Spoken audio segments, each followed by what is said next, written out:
I watched a video the other day by Banky Pound. I don't know, I forgot to see when the video came out, but it brought back a lot of memories, man. He was talking about first entering prison, the first, I think, few days or whatever. I mean, he described the way I felt when I first got to prison, so I want to talk about that a little bit. It was different when I was in the county jail. The county jail was in a small town, wasn't very many people in there. Yeah, I didn't like being in there, it was boring. But going to prison, first I went to the Fulton Diagnostic Center, and I still don't think the reality of everything had hit me yet.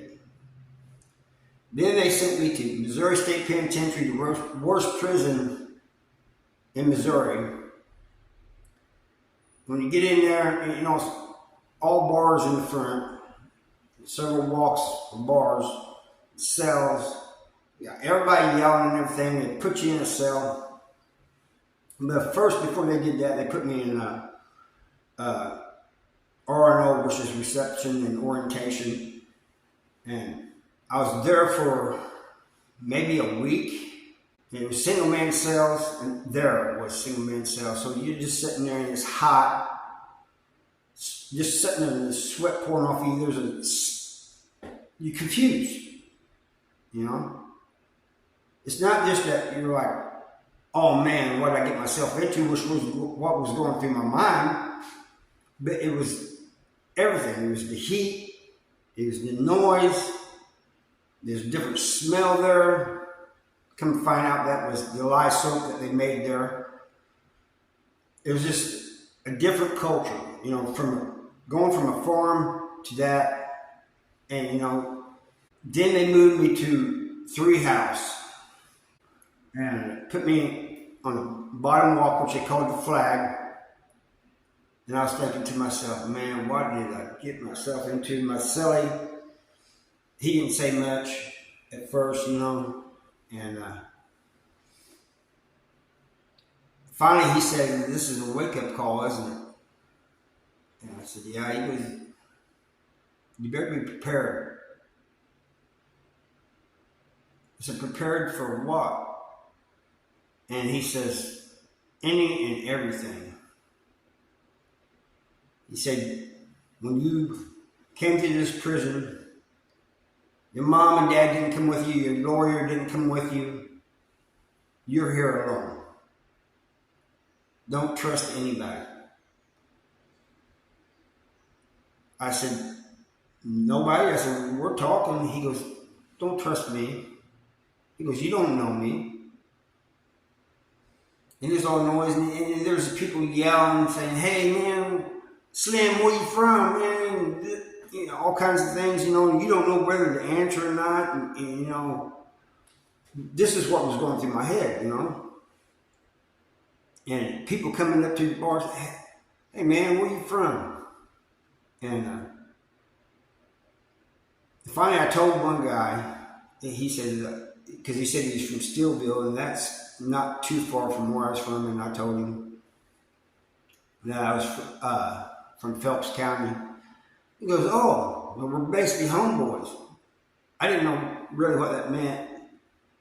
And at the time, you know, I'm just a country boy. And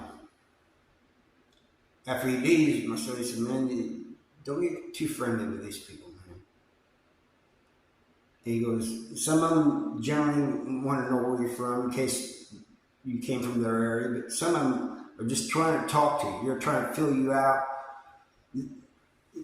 You're up to no good. All of a sudden, doors popped and everybody heads out. I don't know what that means. You know, where they all gone?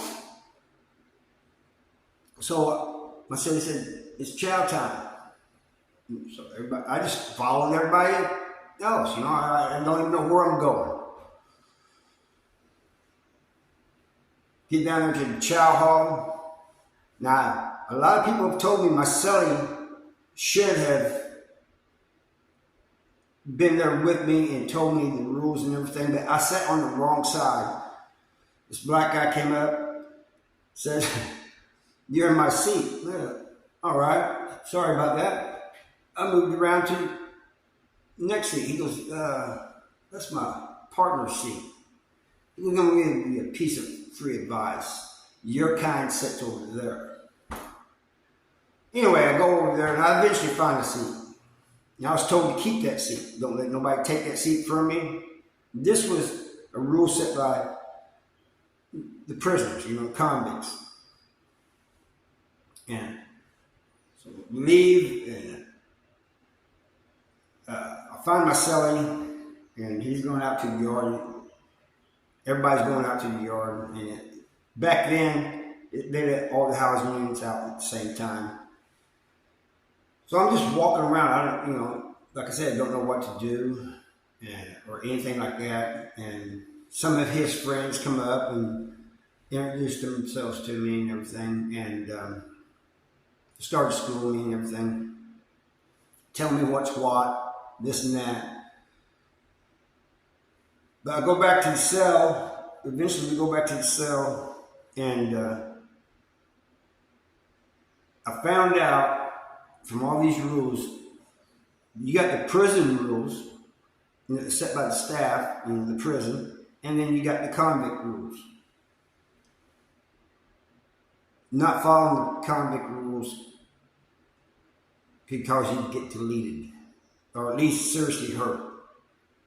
I did not know that at first, but I did find out within the first few days I was in a bad place, a real bad place. And I ended up spending 5 years there. I'd come to the conclusion I was not going to make it out of there alive. That I ended up being wrong on that, and I'm glad of that. All the other prisons, even though some of them were violent, they was near as violent as the Missouri State Penitentiary. They's basically a cakewalk compared to that. I ain't trying to put them down or anything, their level of violence, but it was nothing compared to Missouri State Penitentiary. That's just a fact. But when you first get there, say you hear your name, Seidel, report to the caseworker's office. Well, where in the hell is the caseworker's office? Nobody told me any of that. So I tell my Sally, where's the caseworker's office? Oh, you go down here, you go down the stairs, and you go down this hallway. So I'll go down there, and I'm looking at the doors. Finally, I see a door that said caseworker. I go in there, and I don't know what to expect. I don't know what they want. All these things take time to get used to. Eventually, you learn the ropes, but you see other guys coming in, just like I was when I first got there. You could see on their face, they're just lost. Now, some of them come in, they've been there before, and they get right into it, But the new guys that had never been in prison before was just like I was. Some of them was terrified, you could tell. I was scared too, but I wasn't like terrified because I was more confused and everything. It's like everything was hitting me at once, But you could see these guys coming in and they're just like, man, what did I get myself into? And some of them will try to talk to somebody that's about their age. Like if it's a young guy, he'll come in and when you go out, he'll try to talk to you, And what it is he doesn't know what's going on and he's trying to find out. I understand that. So my whole bid in prison, my whole 29 years, anytime I see a new guy coming in and he asks for help, sometimes I would go to him.